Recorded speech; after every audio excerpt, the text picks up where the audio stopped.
إن الحمد لله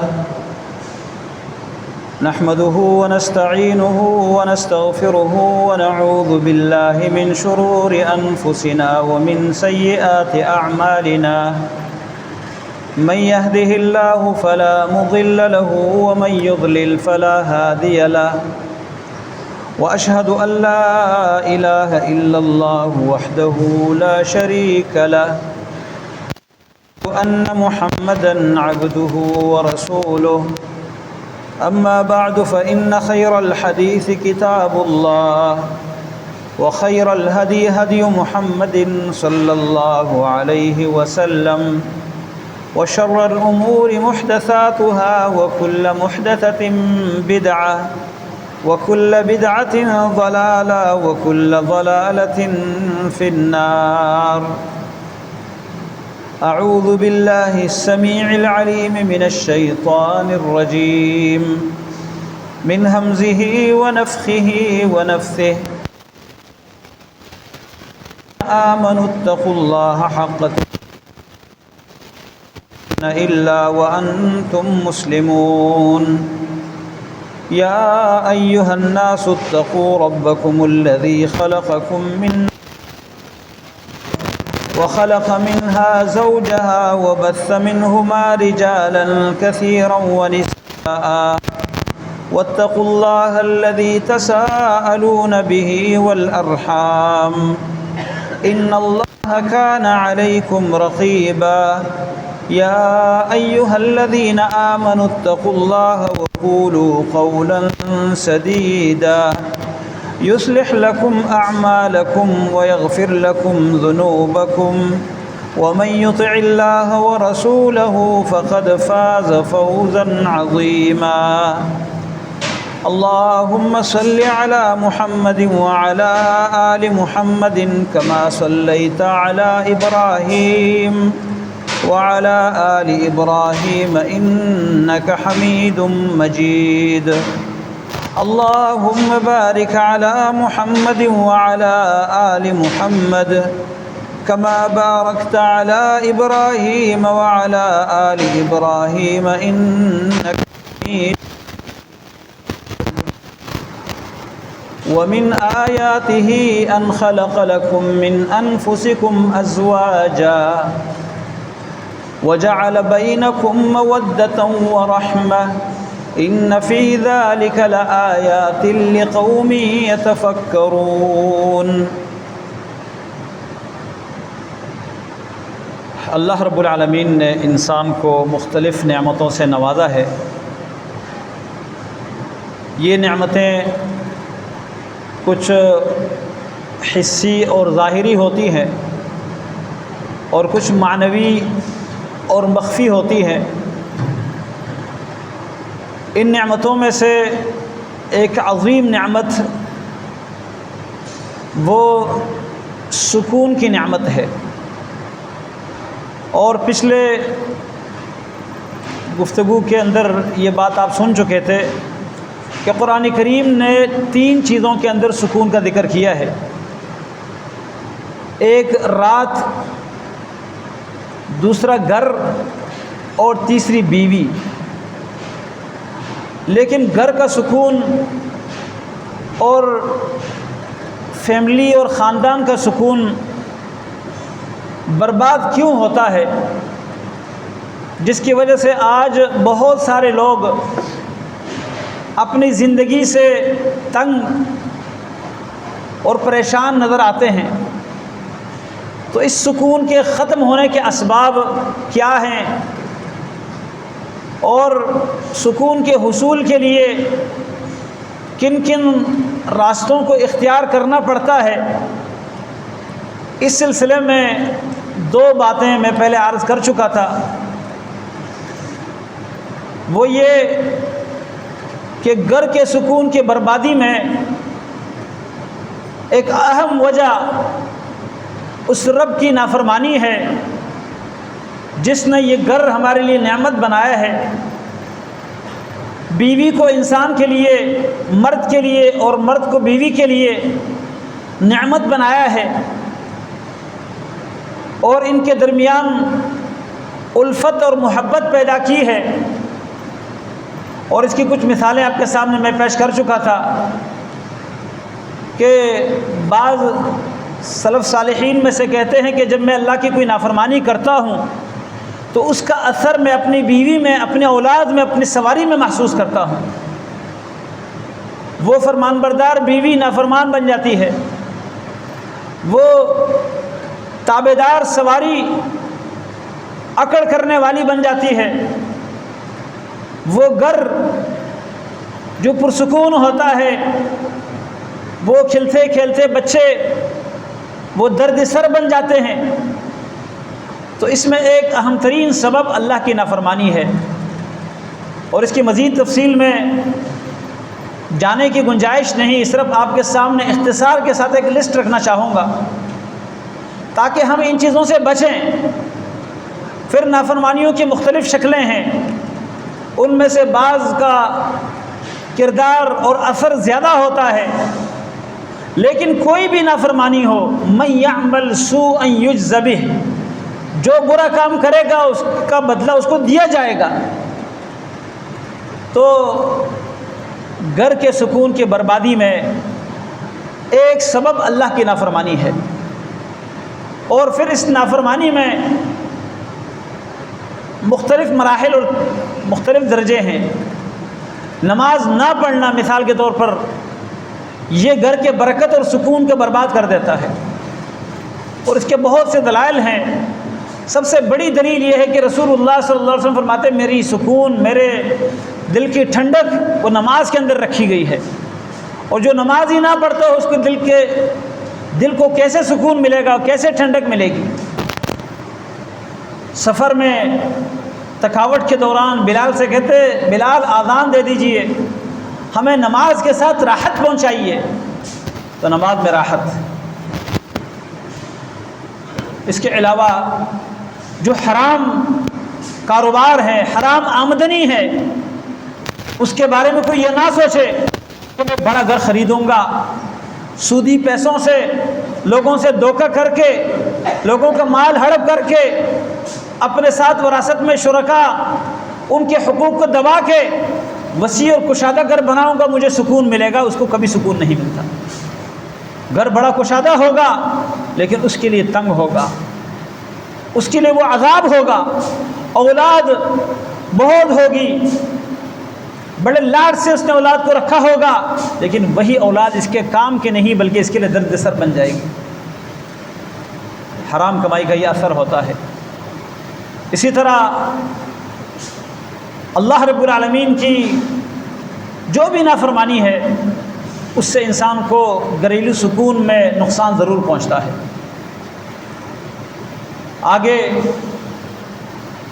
دوسرے نمبر پر ہم نے بتایا تھا کہ گھریلو سکون کی بربادی میں اہم کردار شیطان کا بھی ہوتا ہے، اور شیطان سے ہمیں بچنے کے لیے کیا کرنا چاہیے، اس کے مختلف دعائیں، اذکار، گھر میں جانے کے، اپنی اہلیہ کے ساتھ ملنے کے، کھانا کھانے کے، برتن رکھنے اور ڈانپنے کے، یہ ساری چیزیں آپ کے سامنے بیان کیا جا چکا ہے۔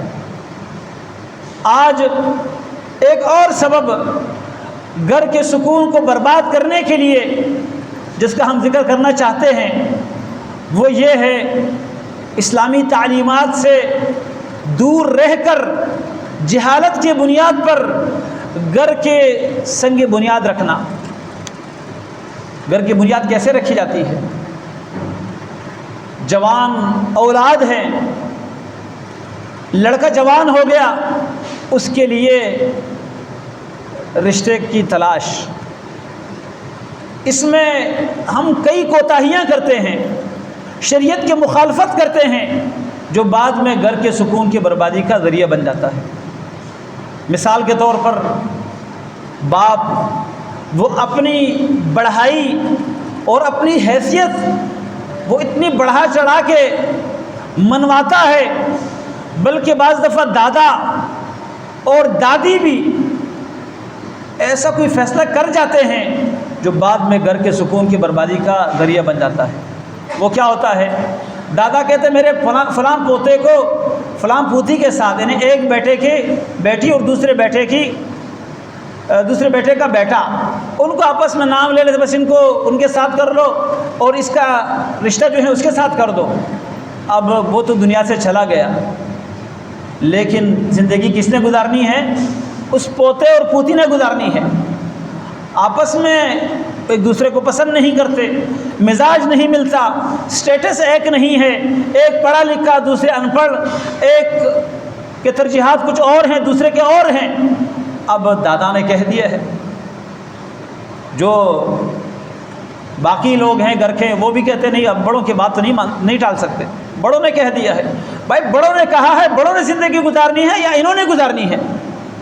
پھر کیا ہوتا ہے؟ وہ بیچاری آ کے پھنس جاتی ہے۔ شوہر اس نے دل سے پسند نہیں کیا، دل سے قبول نہیں کیا، اس کے پاس آتا ہے تو اپنی دشمنی، بغض، نفرت اور دادا نے جو کچھ کیا ہے اس کی سزا اس بیچاری کو دیتا ہے، اور وہ بیچاری کبھی اپنے شوہر کو بیچارہ بنا کے اس کی بات نہیں مانتی، اس کے ساتھ اپنے بغض دشمنی کا اظہار کرتی ہے، اس کی زبردستی میری شادی کرا دی گئی۔ یہ جو سلسلہ ہے ہمارے خاص طور پر جو دین سے دور ہیں اور دنیاوی تعلیم سے بھی بعض دور ہیں، قبائلی سسٹم پر چلنے والوں کو تو یہ چیز زیادہ ہوتی ہے۔ بعض گھر کے سربراہ وہ یہ ضرورت ہی نہیں سمجھتے کہ میں اپنی بیٹی کی رضا معلوم کروں، اپنی بچی سے میں پوچھ لوں۔ یہ بہت بڑا نقصان ہے۔ اللہ رب العالمین نے ہر انسان کو اس کا حق دیا ہے، اور اس کا حق کسی کو دبانے اور چھیننے کی اجازت نہیں دی۔ آپ باپ ہیں، آپ دادا ہیں، آپ گھر کے سربراہ ہیں، لیکن آپ اپنے حدود سے تجاوز نہ کریں۔ ٹھیک ہے، یہ دوسرا پہلو ہے، وہ انشاءاللہ آگے میں بیان کروں گا کہ لڑکی باپ اور اپنے ولی کو نظر انداز بھی نہ کرے، اپنی مرضی سے جا کر کسی سے نکاح نہ کرے، یہ ایک الگ مسئلہ ہے۔ لیکن جہاں تک باپ کے سرپرست کے حدود ہیں، ان حدود کے اندر رہتے ہوئے جو اس کے ماتحت لڑکی ہے یا لڑکا ہے ان کو بھی حق دے، ان کی رضا کا بھی خیال رکھا جائے۔ رسول اللہ صلی اللہ علیہ وسلم نے فرمایا لا تنکح المرأة حتی تستأذن، عورت سے اس وقت تک عورت کا نکاح نہ کروایا جائے جب تک اس سے اجازت لے لی جائے۔ اگر وہ کنواری ہے تو اس کی اجازت معلوم کرنے کے لیے اس کا زبان سے کہنا ضروری نہیں ہے، اس کی خاموشی کافی ہے۔ وَإِذْنُهَا صُمَاتُهَا، اس کا خاموش رہنا، اس کی خاموشی اس کی رضامندی کی دلیل ہے۔ ہاں اگر وہ انکار کر لے، وہ منع کر لے، وہ کہہ دے کہ مجھے نہیں پسند، پھر اس پر غصہ کرنا، اس کو ڈانٹنا اور یہ کہنا کہ بس ہم نے آپ کو وہ دے دیا ہے، اس کے ساتھ آپ کا نکاح کر دیا، باقی آپ جو چاہو کر لو، وہ آپ اپنی مرضی کرنا چاہتی ہے تو کر لو، ہم نے اس کے لیے آپ کا رشتہ دیا ہے اور آپ کے لیے اس کو منتخب کیا ہے۔ بھائی آپ کو اللہ نے یہ حق نہیں دیا، آپ رشتہ تلاش کر لیں، منتخب کر لیں، لیکن اپنی بیٹی کی رضا جان کر، اس کو قائل کر کے، اس کو مطمئن کر کے، اور اگر وہ کنواری نہیں، بیوہ یا مطلقہ ہے تو اس کے لیے بھی اللہ تعالیٰ نے اس کو بھی ایسا نہیں بنایا جیسے مجبور۔ ہمارے معاشرے میں بھائی فوت ہو گیا، بیوہ رہ گئی، اب اس خاندان کے لوگ کیا کہتے ہیں، مجبور کر کے کہتے ہیں اس کے دوسرے بھائی سے آپ نے شادی کرنی ہے۔ وہ کہتے ہیں میں نہیں کرنا چاہتی، کہتے ہیں نہیں یہ تو اس گھر کی عزت ہے، اس گھر کی عزت کو کہیں اور پامال کرنے کی گنجائش نہیں ہوگی، آپ کو اسی گھر میں شادی کرنی ہوگی۔ وہ جو شوہر کا بھائی تھا، دیور ہے، وہ دیور بے شک عمر میں اس کے برابر نہ ہو، معاملات میں اس کے ساتھ موافقت نہ رکھتا ہو، لیکن فیملی نے مجبور کر دیا ہے۔ اس طرح مجبوری کی جو شادی ہوتی ہے یہ گھر کے بربادی کا ایک ذریعہ بن جاتا ہے۔ ہمارے معاشرے میں خاص کر جو بوڑھے اور بڑے ہوتے ہیں وہ بلا سوچ سمجھ فیصلہ کر جاتے ہیں اور اپنے بچوں کے لیے مصیبت کھڑی کر دیتے ہیں۔ ہمیں اسلام کی تعلیمات کو دیکھ کے یہ معاملات طے کرنے ہیں۔ بیٹی کے لیے رشتہ تلاش کرنا ہے، اس میں اسلامی تعلیمات کی روشنی میں ہم رشتہ تلاش کریں۔ پھر بعض گھر کے سربراہ وہ یہ زیادتی کرتے ہیں کہ بیٹی کے بارے میں ان کی سوچ یہ ہوتی ہے کہ اس کو ہم نے پڑھایا، اس پر خرچہ کیا، اب کچھ پیسہ تو ہمیں مل جائے، کچھ نوکری کر لے، کچھ جاب کر لے، کچھ کما کے ہمیں دے دے، اس کے بعد اس کی شادی کروائیں گے۔ اس کی تعلیم پر اتنا خرچہ کیا، اب اس کی شادی پر اتنا خرچہ کریں گے، یہ کہاں سے لائیں گے؟ کچھ اس کو کمائی کرنے دے، اس کے بعد شادی کریں گے۔ یہ بعض فیملیوں میں ہے یہ چیز۔ پھر اس کا کیا نقصان ہوتا ہے؟ جو مناسب وقت ہوتا ہے شادی کا، اس کے لیے مناسب رشتے آ رہے ہوتے ہیں، پھر بعد میں وہ رشتے نہیں ملتے۔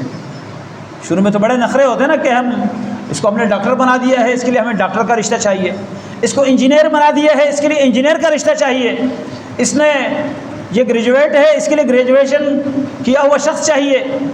وہ نہیں ملتے تو کیا کریں گے؟ انتظار میں رہیں گے۔ نہیں آئے گا، جب اس کی عمر کچھ زیادہ ہو جائے گی پھر کہتا ہے رشتہ جیسے بھی ہو بس، وہ بھی نہیں ملتا، کہتے چلو دوسری شادی کرنے والا بھی مل جائے تو رشتہ دے دیں گے۔ اور شروع میں ہمارے سامنے بہت ساری چیزیں ہوتی ہیں، نہیں یہ سٹیٹس ہونا چاہیے، یہ سٹیٹس ہونا چاہیے، یہ ہونا چاہیے۔ اسلام نے جو تعلیمات دی ہیں، 4 چیزوں کی وجہ سے رشتہ پسند کیا جاتا ہے۔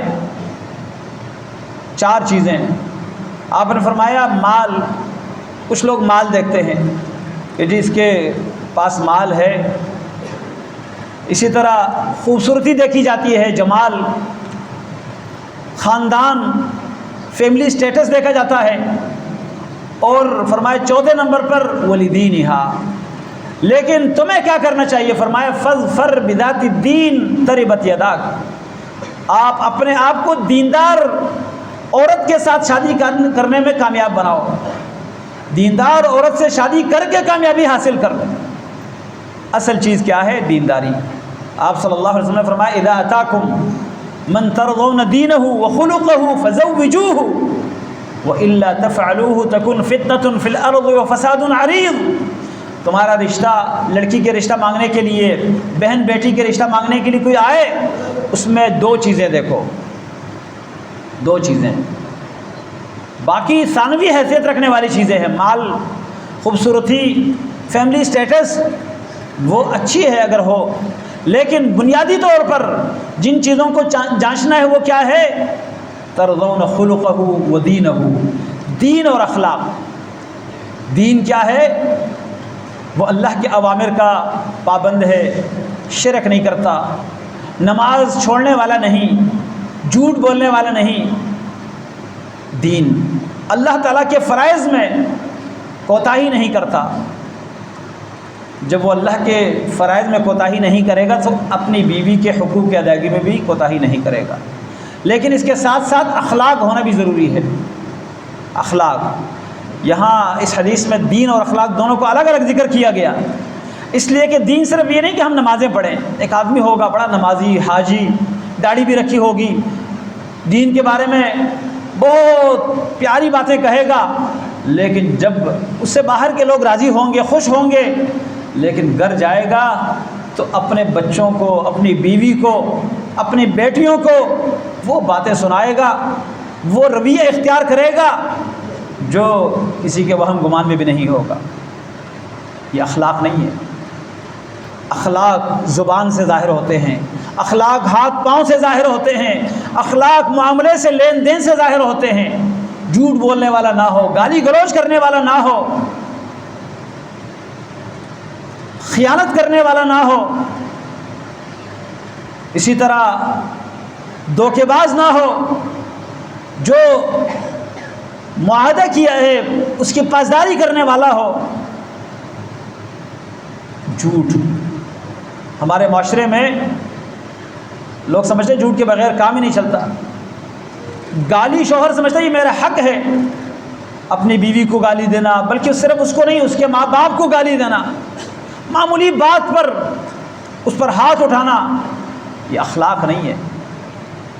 اخلاق کو دیکھنا چاہیے۔ آگے انشاءاللہ اس کا تذکرہ کریں گے کہ اخلاق سے کیا مراد ہے اور اس کی کیا اہمیت ہے، اور خاص کر اپنی بیوی کے ساتھ، اپنے بچوں کے ساتھ۔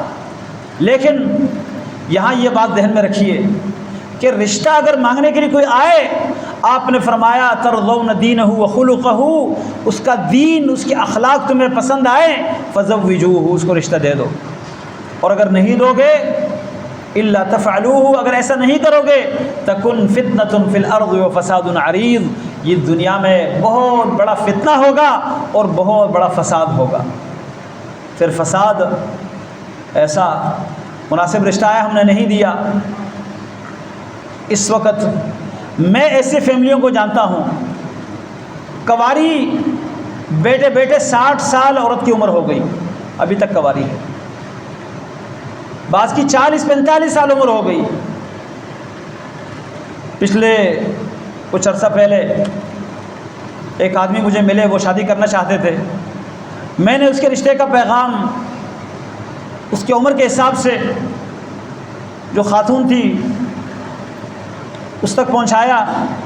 اس کے گھر والوں نے کہا نہیں، یہ اصل میں اس کے لیے اگر کنوارا مل جائے تو اچھا ہے، 45 سال اس کی عمر ہے، ابھی بھی کنوارے کی تلاش میں۔ ٹھیک ہے، اچھی بات ہے، انسان اپنی رضا پسند اس کو اختیار کر سکتا ہے، لیکن جہاں آپ کے پسند کے مطابق رشتہ نہیں ملتا تو نہ ملنے سے تو بہتر ہے کہ وہ شادی والا ہے وہ مل جائے، بیوی اس کی فوت ہو گئی ہو وہ مل جائے۔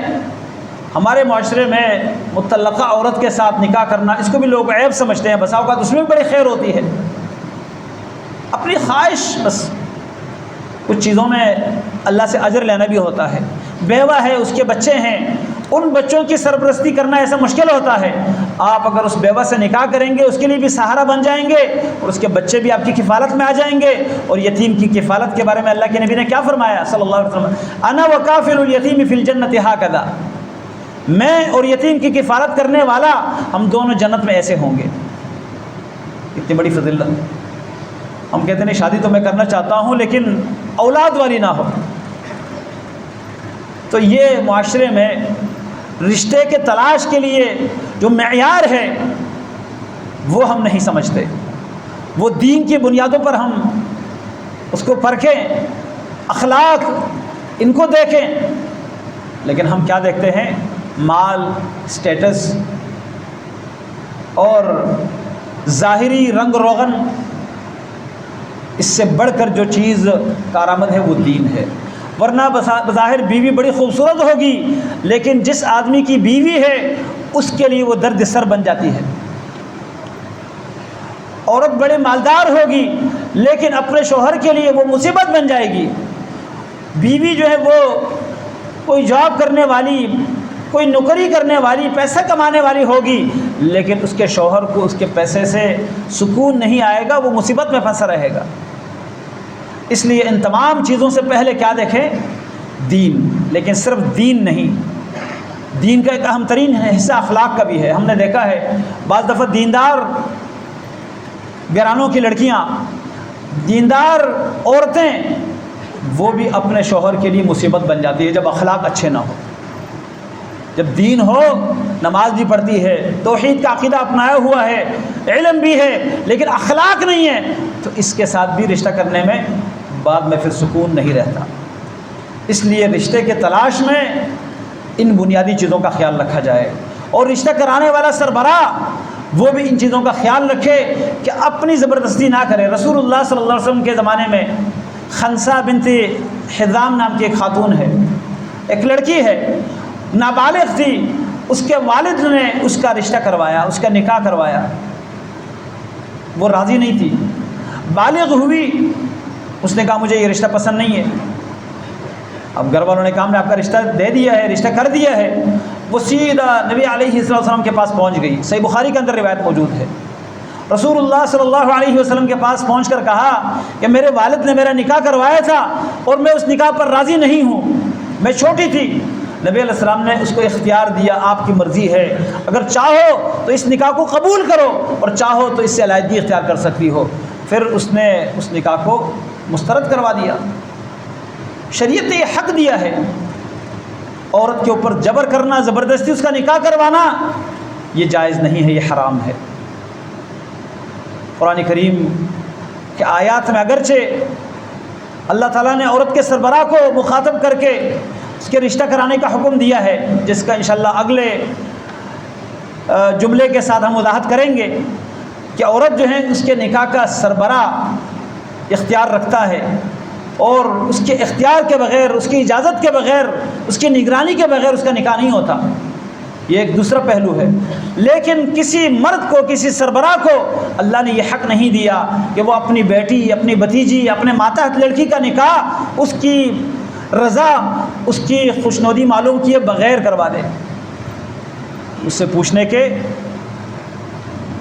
طریقے ہوتے ہیں، وہ شرما کر نہیں بولتی، شریعت نے بتا دیا کہ وہ خاموش رہ جائے تو یہ اس کی رضا ہے۔ اگر وہ مطلقہ یا بیوہ ہے تو اس کا زبان سے کہنا یا لکھ کر دینا یا خود اپنے خوشی کا اظہار کرنا یہ ضروری ہے، اس کی خاموشی بھی کافی نہیں۔ بسا اوقات اس کی خاموشی بھی شرمندگی کی وجہ سے ہوتی ہے، ناپسندیدگی کی وجہ سے ہوتی ہے، لیکن کنواری کی جو خاموشی ہے یہ اس کی رضامندی ہے جب تک وہ انکار نہ کرے۔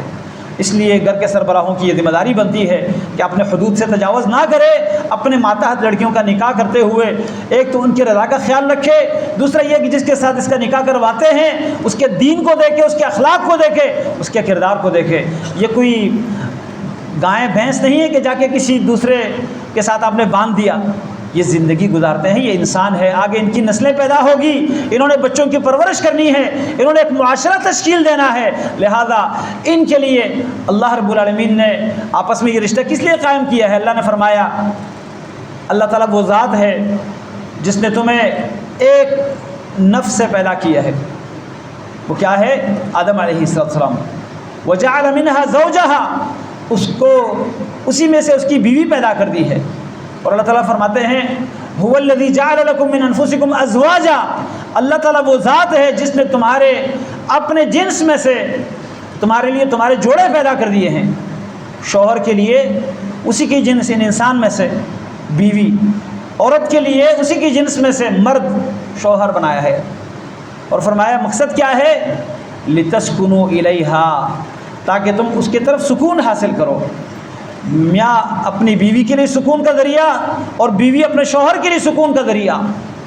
اور اس پر انشاءاللہ آگے بات کریں گے کہ جو لوگ یہ سمجھتے ہیں کہ شادی کے بغیر ہی زندگی گزر جائے تو بہتر ہے، کچھ یورپ زدہ اور آزاد خیال لوگ وہ یہ سمجھتے ہیں کہ شادی کے قید میں اپنے آپ کو ڈالنے کے بجائے بہتر یہ ہے کہ بندہ بس ایسے ہی دوستیاں کرتا رہے اور زندگی گزارتا رہے۔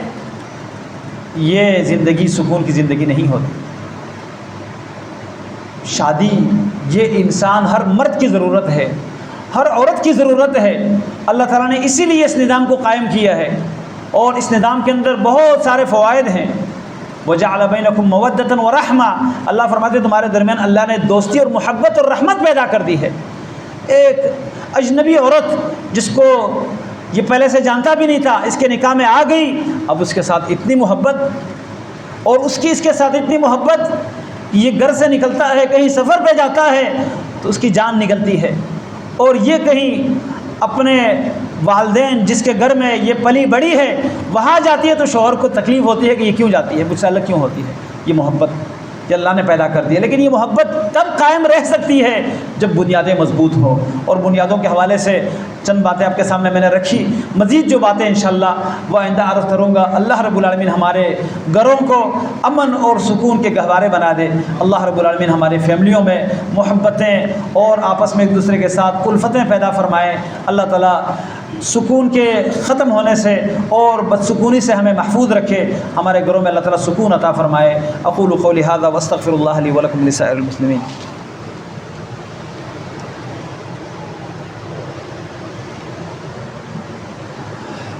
ان الحمد لله نحمده ونستعينه ونستغفره ونعوذ بالله من شرور انفسنا ومن سيئات اعمالنا، من يهده الله فلا مضل له ومن يضلل فلا هادي له، واشهد ان لا اله الا الله وحده لا شريك له، واشهد ان محمدا عبده ورسوله،